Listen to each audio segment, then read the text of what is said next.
What is going on, guys? So as you can see here, doing my, I want to say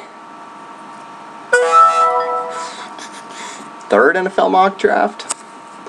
But anyway, I got second overall pick, go with OBJ, do something that I have actually not done before. He had a really good season last year.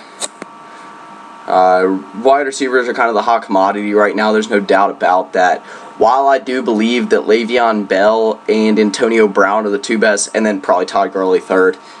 So yeah, I guess those are the three best overall players in my mind. I kind of like to change it up to some degree, so that's why I went with Odell Beckham Jr. So right now we are in a 14-team standard league. Like I said, I don't know, I'm out of breath. Just got back from a run. Anyway, but yeah, we're on Yahoo, 14-team league standard, and I like to do one of these big drafts every once in a while, just to give you guys like a little variation in the number of teams, and then basically the quality of team that you're going to be looking at.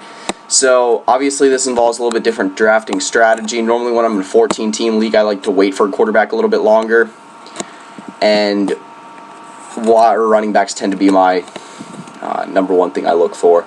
So since we do have two running backs at need, I'm going to try to pick them up in my close to being back-to-back picks next round.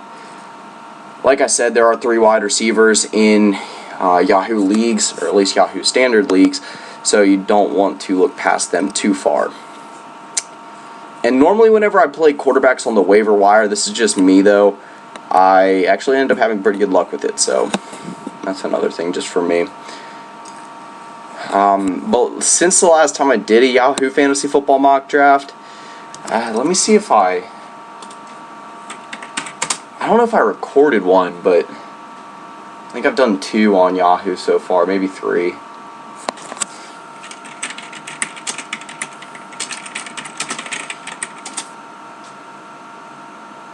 Yeah, I've done 1 so far. See what those results were. Oh, that was an auction draft, that's right. Alright, so last draft I did, I spent way too much money on 3 players. I remember that now. And then, because I ended up spending pretty much my entire team on Le'Veon Bell and Todd Gurley. And somehow got Ezekiel Elliott for only $5, and then got Sammy Watkins, like I said, for $40. Team overall was still pretty good, though. The running backs are probably the best you're ever going to see, or at least for a combination of an entire team. So, like I said, going to try to go a little bit running back heavy here. That's normally my thing, though. I had a problem when I first started doing fantasy football. I first started doing fantasy football when I was like 9 years old, so that was a while ago. I think this will mark my 13th year of fantasy football. So, so that means I started when I was 8. Okay. But anyway, yeah, it's something where it seemed like the first 5 years I did fantasy football. After a while, I started catching on to it pretty quickly. I went with quarterbacks and wide receivers pretty heavy to start. That's just the way that's just the way it fell for me. But it didn't work out great. Alright, so coming up on our pick, if I'm not liking greatly the running back selection available right now, I don't really like the wide receiver one either. I'm thinking I might go like Sammy Watkins, because I think he's criminally underrated right now on here. We're going to go Eddie Lacy. And then, yeah, that's a tough one to choose, though, between Brandon Cooks and Sammy Watkins. We're going to go Brandon Cooks. Actually, no. I'm going to take a risk here. Alright, so I like my team so far. Looking at Odell, or if you don't see over there, got Odell Beckham Jr., Sammy Watkins, and Eddie Lacy. So, I normally don't go through the entire video just recording, or the entire, well, I do go through the entire video recording. I normally don't go through the entire mock draft recording, basically the entire thing. I normally like to keep it at maybe around anywhere doing like 8 to 15, depending on what sport. If it's like baseball where there's like 25 or 22 to 25 players you have to draft, then I'll normally go through 15. But for football, especially for a 14, I'm probably going to go through 8 or 10. And like I said, I always post the results in the description below of just my draft, round by round. I'm not going to do the entire draft results. There's not enough room in the description for that. I'm thinking about, this isn't the time or the place to really do a big announcement for it, but I've been thinking about just doing just like a separate site for just like a simple blogging. Like whenever there's something that I can't post entirely in the description, or I just want to do an entire recap of my mock draft or something like that, whether it be like an NFL like draft mock draft or an NBA draft mock draft or like fantasy football or basketball or anything like that, post the entire results and then analysis and everything, just so I don't have to post everything in the description. Then it gives you guys just another place to interact and another place to, just kind of look at some of the subjects that are a little bit more interesting to me, and some of the topics that are a little bit more popular among all of you guys, all my subscribers. So yeah, I've been thinking about doing that, but either way, like I said, if I do it, not the time or the place to announce it right now. I didn't talk about too much until like later on, just some of my sleepers. That's what I like to do when I'm just going through here, just talk about players that, sleepers, my mind, overrated, busts, things like that. So right now we're at pick 43, looking a little bit thin at the quarterback spot. I might try something here where I go like Derrick Carr and Tom Brady. I think that'd be an intriguing combination for quarterbacks, but I don't know if I'm going to be able to get that. Just find a quarterback that I think can do good like the first 4 weeks. I was thinking like it's actually another intriguing idea to like handcuff Tyrod Taylor and Tom Brady, because Tyrod Taylor, type of quarterback to scramble, get you a lot of points the first couple of games that might get banged up as the year goes along, but at least for the first couple weeks be really productive.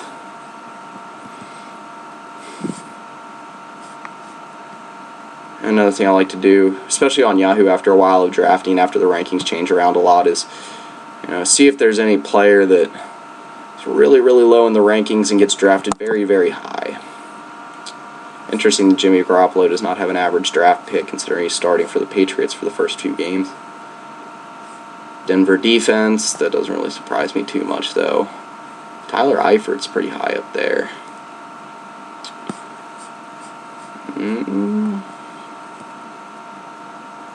I'm guessing a lot of these that are just that big a difference are going to be defenses. Graham Gano for a kicker.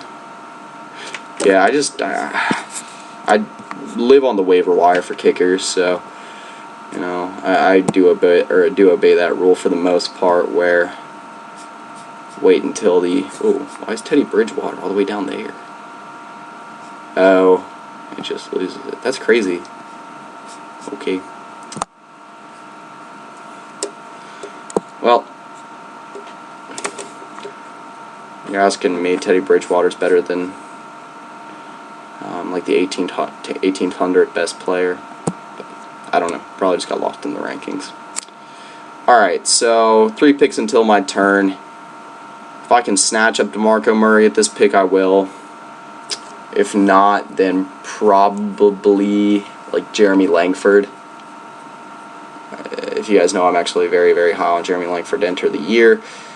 Either way, I need to pick up 3 good running backs. I always try to make sure I do that. Alright, well, let's see if DeMarco makes it to my pick. Again, I explained this in the last mock draft I did, but it took a while for me to get there. Oh, alright, let's go Langford. So, like I was saying, I normally like to, well, alright. Let's see what we're looking at the quarterback and wide receiver situation. Carson Palmer. I'm going to wait another round for a quarterback. Ooh, Jordan Matthews. Michael Floyd. We're going to go Michael Floyd. Even though there's a whole host of Arizona Cardinals receivers right around here. We got John Brown. John Brown's intriguing for this year. I really think he's a boom or bust type prospect in a major way. Because, Larry Fitzgerald really had a bounce back year in a big way last year. But, it feels like it might not be something that can be sustainable. And I don't know. I think two guys are gonna step up and one's gonna fall off. I don't know who that'll be, but John Brown, like I said, just really intriguing possibility to me, whichever way he falls. Now, Jeremy Langford's a guy that I still heavily believe in. I still think he's got a lot of upside. I think he's running into a very good situation right now in Chicago. But a lot of people also think that he's not the sleeper in Chicago. That should be Jordan Howard. Now, I do think Jordan Howard's a good sleeper for this year, but I do think if anyone has a big-time year, it'll still be Langford. Again, not a bad idea. Handcuff the two together. I wonder where Arian Foster's been getting drafted. He was just picked up by the Dolphins today. I was talking about that. I'm assuming Ajayi's still the starting running back. Alright, so big question next round. Do we go tight end, running back, or quarterback?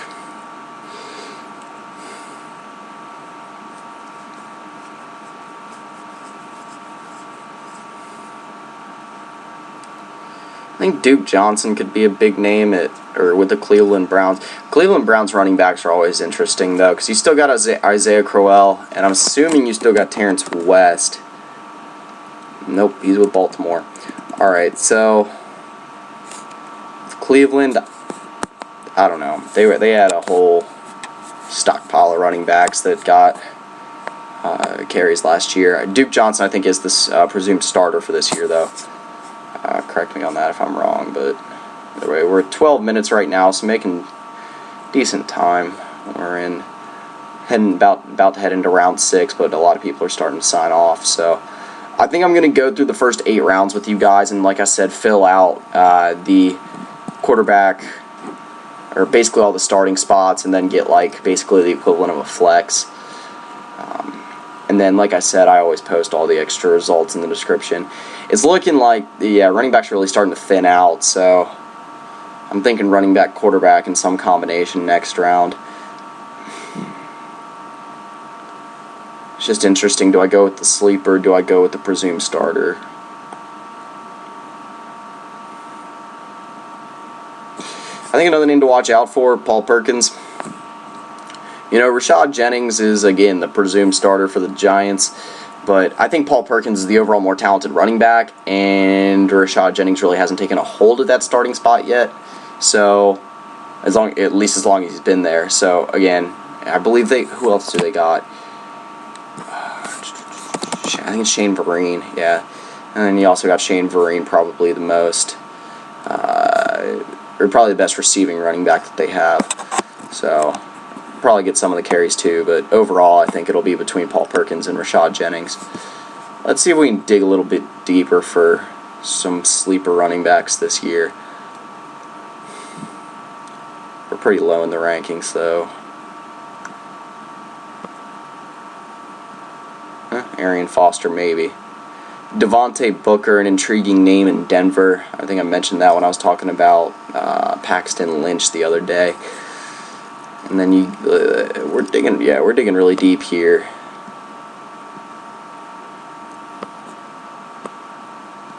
Yeah, Alfred Blue was a big sleeper for me last year with the Texans. Didn't really pan out though. All right, so I think we're going between Melvin Gordon, Amir Abdullah, and Duke Johnson.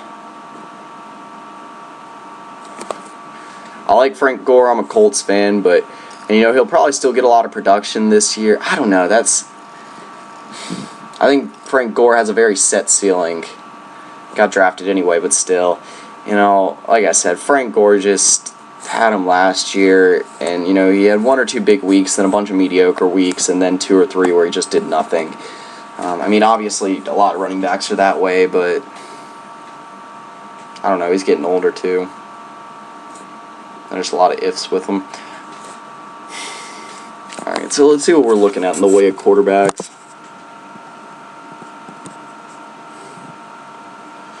Still got Tom Brady. See if Tom Brady makes it to our pick. And then, like I said, I think handcuffing Derek Carr or Tyrod Taylor, maybe even like a Phillip Rivers, just finding a good quarterback in really that like lower tier 2, upper tier 3 set of quarterbacks, or if you really have a sleeper in mind for the first 4 weeks, this is again for like a handcuffing Tom Brady sort of situation. Go ahead and pull the trigger. He might not make it to me. If not, then I'll probably pull the trigger on Derek Carr or Phillip Rivers, one of the two. Okay.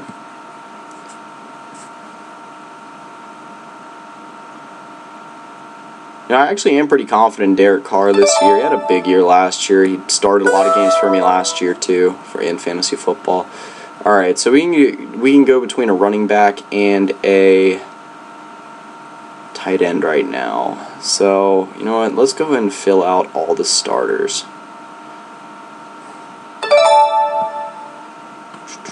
This one's a pretty easy one for me.